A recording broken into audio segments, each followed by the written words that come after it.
Good morning, student. This is KK Bhatt here. Once again, I am here with the English of class 10th, the first flight, chapter number 4 from the Diary of Anne Frank. In the previous video, I have taught the summary of the lesson as well as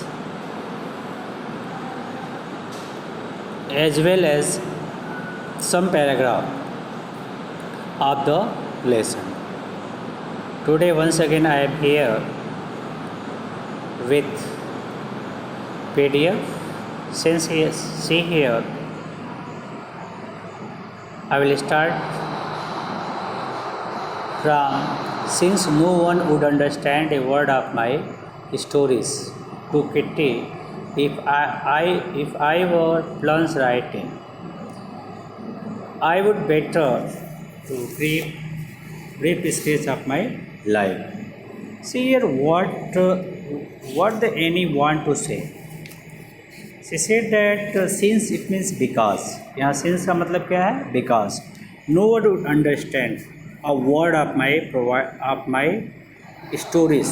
वो कह रहा है कि to kitty यानी kitty के द्वारा कोई भी व्यक्ति मेरे कहानी के शब्दों को समझ नहीं पाएगा, क्योंकि कोई भी व्यक्ति जो चीज़ें मैं डायरी में लिख रहा हूँ किट्टी को एड्रेस करते हुए, कोई भी व्यक्ति हमारी इस स्टोरी को समझ नहीं पाएगा.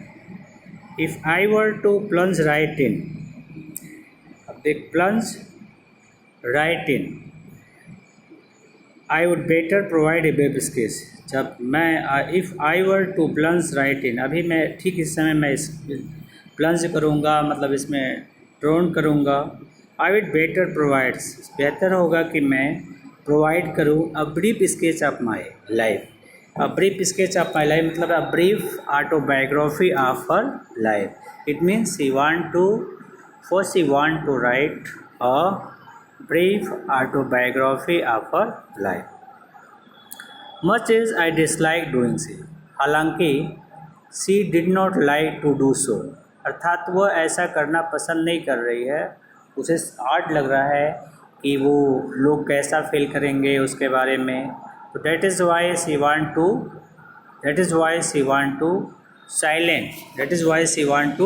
silent. Now see here, that is your first paragraph.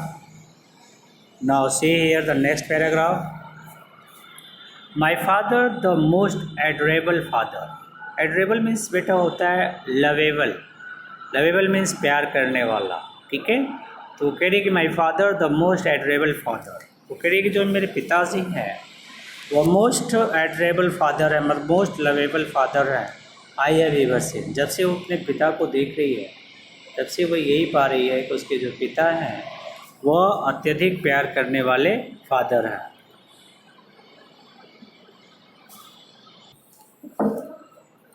सी तो what she say that her father was really a very lovable father to whom she has ever seen. Did not marry my mother until he was 36.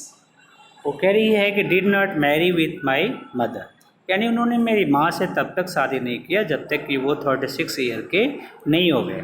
अर्थात after completing 36 year he married with her mother and she was 25. She also here addressed that her mother's age was just 25. My sister Margaret was born in Frankfurt in Germany in 1926. Here Anne Frank described about her sister that her sister was born on 12 June 1922 in Frankfurt in Germany. I lived in Frankfurt until I was 4. She lived in Frankfurt until she was 4, अथवा 4, जब तक वो 4 साल की नहीं हो गई तब तक वो फ्रैंकफर्ट में ही रहने लगे. My father immigrated to Holland in 1933।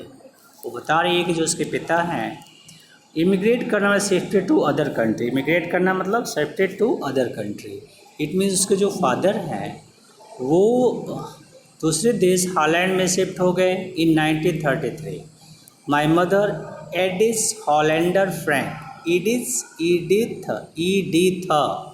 Edith Hollander Frank, उसकी जो माँ थी Edith Hollander Frank went with him to Holland in September, यानी सितंबर के महीने में उसकी माँ जो थी वो भी हॉलैंड चले गए।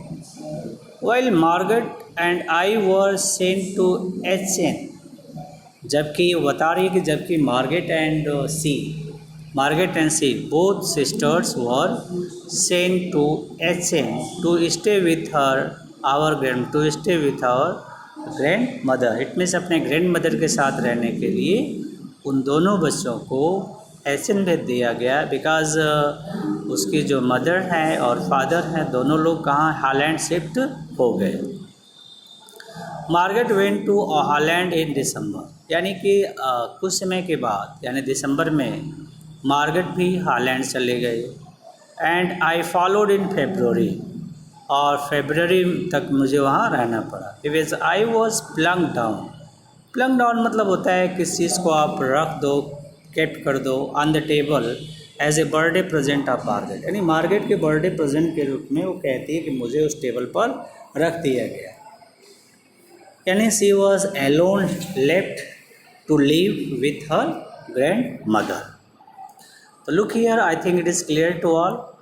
Now see here the next paragraph. I started right away at the Montessori school, nursery school। वो कह रही है कि मुझे पढ़ने के लिए भेजा जाता है पहली बार। कहाँ भेजा जाता है उसको? At the Montessori nursery school। I stayed there until I was 6। stayed there until she was 6।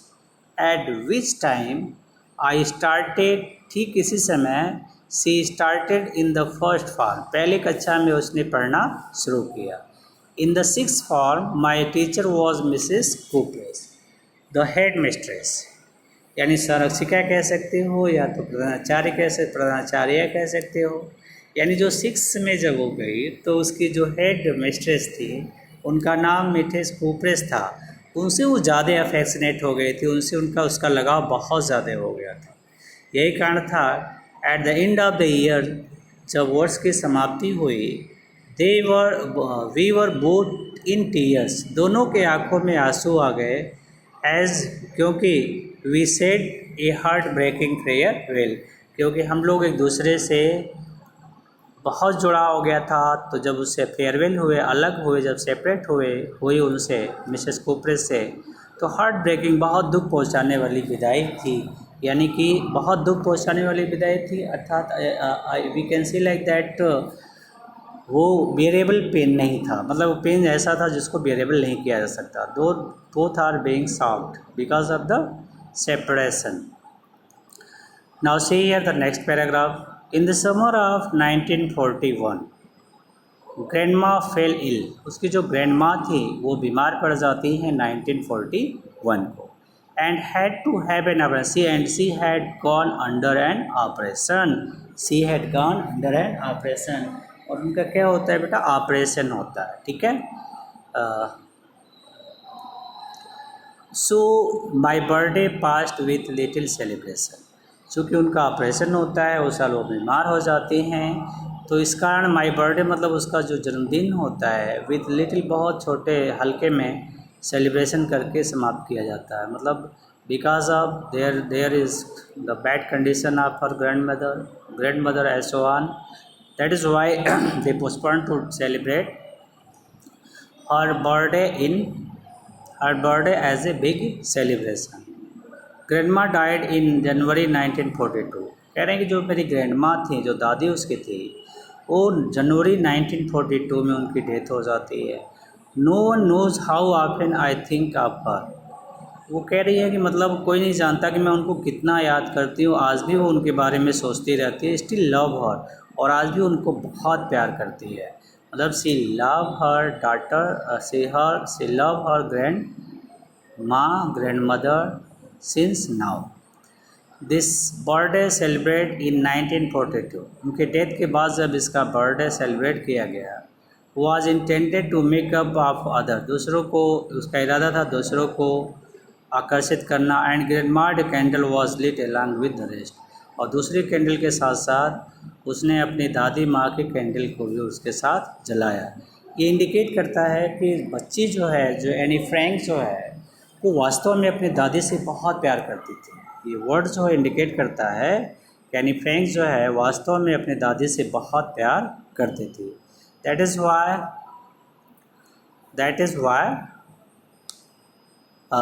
here she wrote that with her birthday passed with little celebration, the grandma candle was lit along with the rest. इसलिए वो कह रही है कि मतलब उस दूसरी candle के साथ साथ उसने अपने ग्रैंडमा के लिए भी कैंडल जलाया, उनके स्मृति में, उसके मेमोरी में, उनको भी उसने याद किया. ग्रैंडमा, अब आगे देखो last paragraph. The four of us are still doing well, हम चार लोग अच्छा कर रहे थे. And that bring me to the present date of 20 June 1942. अब 20 जून 1942 that is a historical day for her because on this day she started to write her diary, क्योंकि इसी दिन से उसने अपनी डायरी लिखना आरंभ किया था. bring me to the present date of the, और वो जो प्रेजेंट डेट उसको उपहार स्वरूप मिला वो था 20 जून 1942. एंड द सोलेमन, और उसका बर्थडे था 12 जून 1929. ठीक है, तो बर्थडे से 8 दिन के बाद उसको मौका मिला, उसको उसी दिन उसके बर्थडे पे उसको डायरी मिली थी, और उस डायरी के बाद से 8 दिन के बाद उसने उस पर लिखना शुरू किया. The four of us are still doing well and that brings me to the present date of 20 June and solemn dedication to my diary. Solemn means होता है एक पीसफुल डेडिकेशन, माने समर्पण टू हर डायरी, अपने diary के प्रति उसका एक पीसफुल समर्पण था, उसके प्रति बिल्कुल वो समर्पित थी, डेडिकेट थी, और इस तरह से वो डायरी लिखना शुरू करती है. वो डायरी में क्या लिखती है? Now see here what she write in her diary. देखो बेटा, डायरी में अपनी डायरी को as a Kitty double T है तो आप बोलोगे किट्टी, उसको as a Kitty, dearest Kitty, जैसे आप डियरेस्ट फ्रेंड लिखते हो, डियरेस्ट सिस लिखते हो, डियरेस्ट ब्रो लिखते हो, डियरेस्ट एफ्रा लिखते हो, तो ऐसे ही उसने अपने दोस्त को डियरेस्ट किट्टी के रूप में इंट्रोड्यूस करती है और आप पर डेट डाल देती है. देखो डायरी का प्रोसेस यही होता है कि आप डेट डाल देते हो और फिर डियरेस्ट किट्टी लिखते हो. Our entire class is quaking in the boot. Quaking in the beat means आप समझ सकते हो कि अत्यधिक डर के रहना, मतलब कह रही है कि हमारा जो पूरा क्लास था पूरी तरह से डरा हुआ था, पूरी तरह से वो डर करके तैयारी कर रहा था, पूरी तरह से वो डरा हुआ था. यानी उसका जो होल क्लास था वो पूरी तरह से क्या था? डरा हुआ था. आगे देखो, द रीज़न, उसका कारण क्या था? Of course in the fourth coming meeting, उसका कारण निश्चित रूप से क्या था? फोर्थ कमिंग मीटिंग इन विच, जो आगे जो पेटीएम होने वाला था, जो मीटिंग होने वाले थे, विच द टीचर डिसाइड, जिसमें टीचर जो है डिसाइड करते हैं who will move up to the next class, कौन से बच्चे ऐसे हैं जो अगली क्लास में जाते हैं, and who will be kept back, एंड कितने ऐसे बच्चे हैं जो पीछे रह जाएंगे.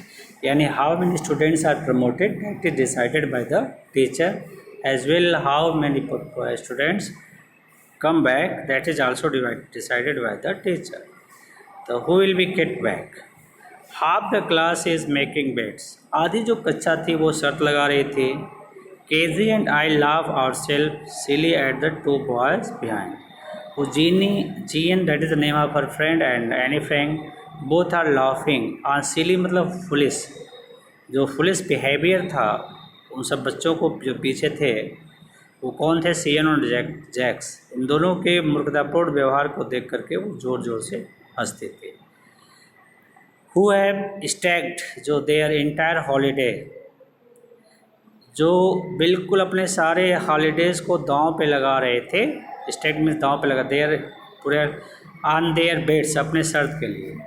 जो अपनी शर्त के लिए पूरा जो अपना छुट्टी है, जो हॉलीडेज़ है, उसको वो दांव पे लगा रहे थे। फ्रॉम मॉर्निंग टू नाइट, सुबह से लेकर रात तक यही कहते रहे, you are going to pass, आप पास हो जाओगे। वो कहा नो, अगला कहता no I am not, you yes you are, अरे तुम पास हो जाओगे, हम पास नहीं होंगे। तो इस तरह से दोनों आपस में सुबह से लेकर रात तक डिस्कस करते रहे। You are going to pass, वो कहता no I am not, yes you are, no yes you are, वो कहता no I am not. Even GS pleading glances, GS जो था वो जबकि जीएस जो था वो बहुत ही एक रिक्वेस्टिंग ग्लैंस, एक झलक, बहुत ही उसके चेहरे पर एक दया का भाव, एक रिक्वेस्टिंग का भाव झलक रहा था। ठीक है। एंड माई एंग्री आउटब्रस्ट, और मेरा जो क्रोध था, जो चेहरे पे मेरे क्रोध था, कांट कॉल देम नाउ, उन दोनों कान देम नाउ, वह क्रोध भी उन दोनों को शांत नहीं कर पाया। इफ़ यू आस्क मी, यदि आप मुझसे बात करोगे, तो there are so many dummies, तो मेरे कक्षा में बहुत सारे डमीज बच्चे हैं। That about a quarter of the class, मतलब चौथाई से 25% बच्चे हैं जो बिल्कुल डमीज हैं। शुड बी केट बैक, ऐसे बच्चों को निश्चित रूप से वापस रख देना चाहिए।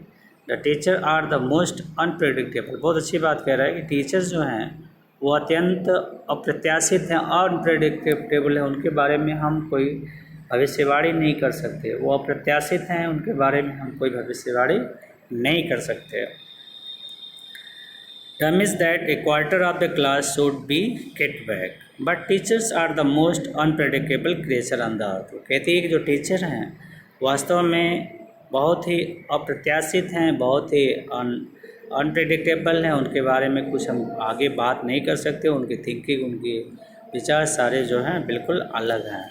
तो in this way I have complete the video of today.